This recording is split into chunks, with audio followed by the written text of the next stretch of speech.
Hello and welcome to Scoping Out Tools. It's about only 7 o'clock in the morning, so it's not too early, but I have got 2 hours to drive down and pick up a load of wood planes, and hopefully I can get parked where I am going. Okay, so let's go. Now, well past me is driving 100 miles down to collect the planes, because it's a 200-mile round trip.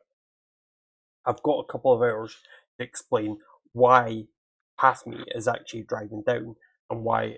Well, I'm actually in Ireland now, so it's the next day. I flew over this morning, did a bit of training at a customer, and now I'm at the hotel for a night. So I just thought I would go through the video. So, context: I was traveling down to get these wood planes, and they came up on eBay. There was 77 of them. I had a look at only 2 of these pictures, so not much details to go on, and it was collection only. The starting bid was £20, and so I thought, well, maybe I'm willing to spend £40. I put it at the last minute, and it went up to 25, as in my bid took it to 25.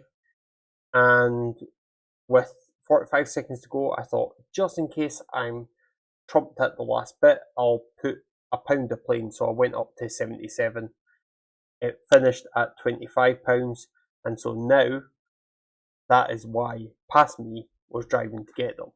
Anyway, I think he's about to arrive, so let's have a join him back again.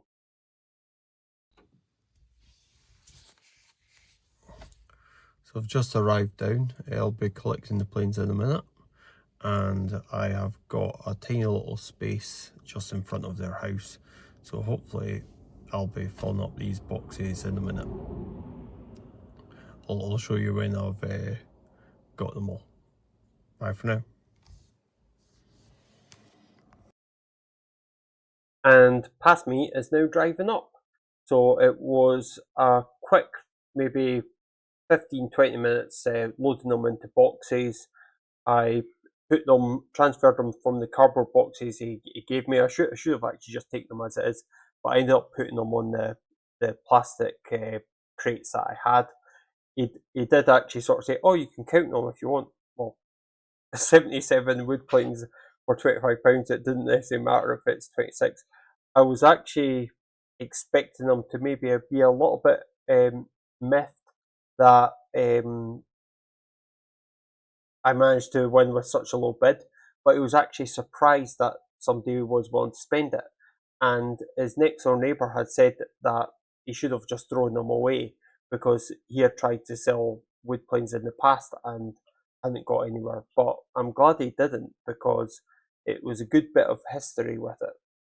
Now, I am going to be jumping back on because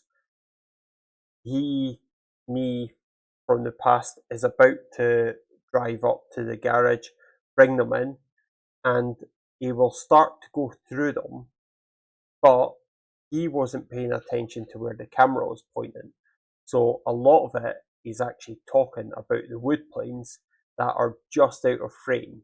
So I'm going to do a little bit of commentary over the top of it to actually give you a little bit more information.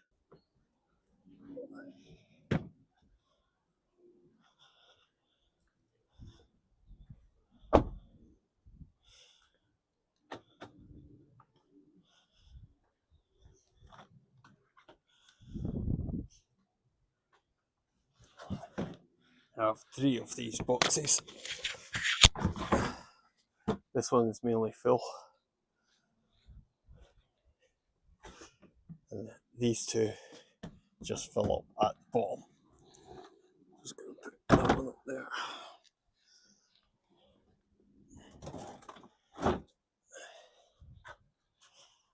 And I need to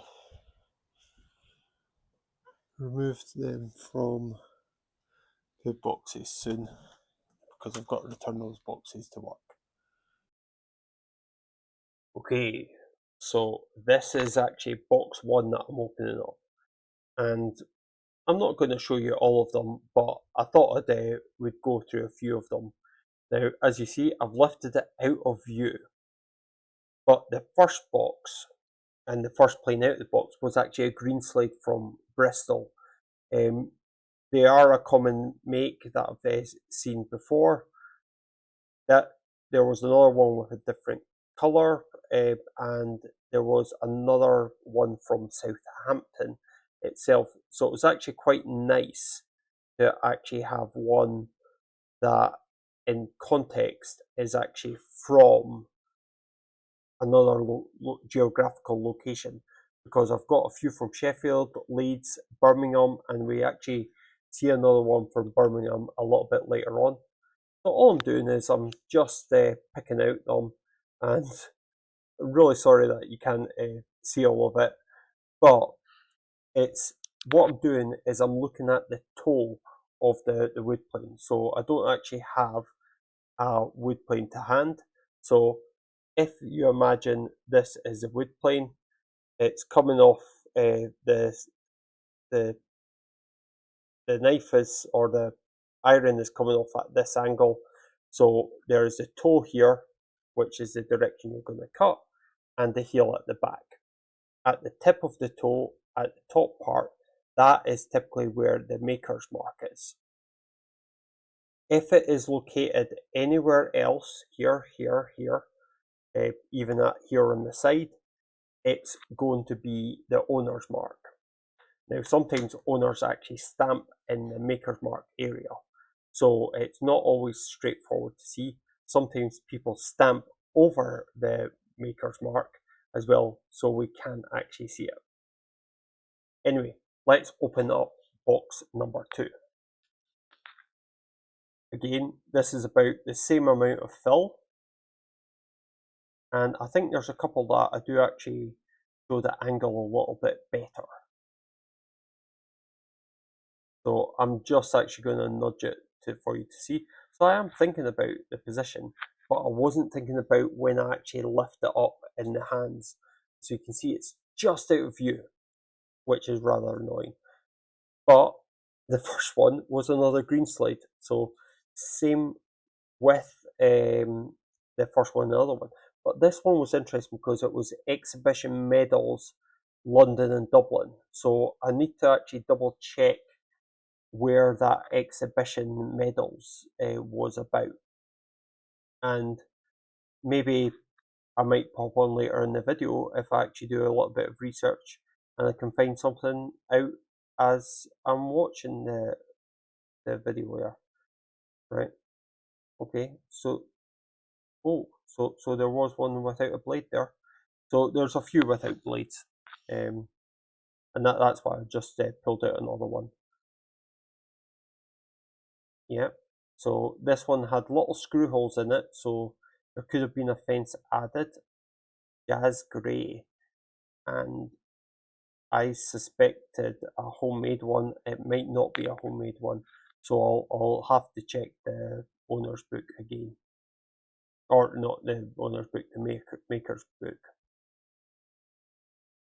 And the final one I think I looked in this was Atkins and Son, which was a famous one in Birmingham. Right, so let's switch back and I'll pass you back over to actually have a look at the final box. And this is the final box. And this one is a John Mosley and Son.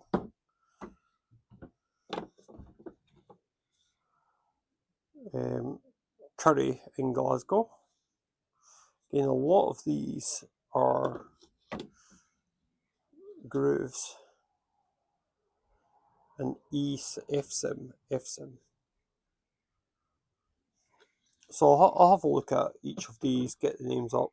I'm in Ireland for the next week, so I won't get really a chance. This one's unmarked.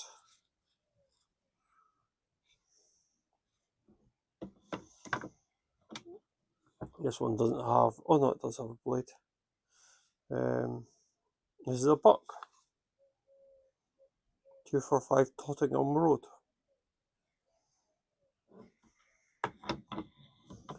And one more. Oh, fancy writing. Grey, something greys.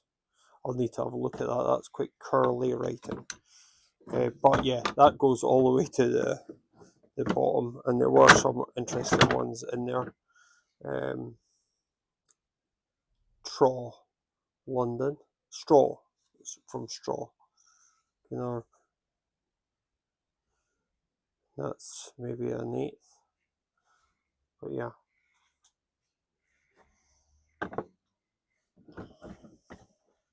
Wait, this was a later one as well. I think this is.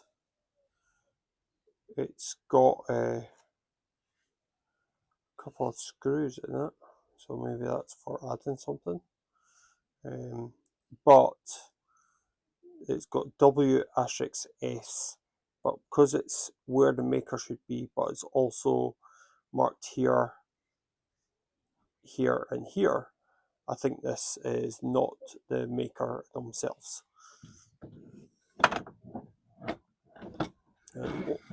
Let's have a look at one more. Lancaster and Son. So Lancaster, Lankester and Son. Now I'm just going to give one final interruption. So when I mentioned iSim, I.sym, the I is often used for the J. So I think that might have actually been the oldest plane I looked at so far. The Buck that was in Tottenham Road, the 645 Tottenham Road, I think depending on the number of the address will depend on when it was done. So I'm fairly confident I'll be able to actually work out which Buck it was, because it was the father, then the mother or daughter, one of them. So it was a woman that ran the wood plane business after the father. I'm saying father for context, and then it went to the son afterwards. So I should be able to work out the date based on what number of road it was registered to. The I.sim, the I was actually a J, and that often means it's an older plane, because John or James would often get put down as an I, not a J, and later ones would actually be J. Anyway, let's just head back for the final few scenes. So yeah, well, thanks very much for watching. I am going to be looking at these more in depth, and hopefully if you're interested, follow along. Bye for now.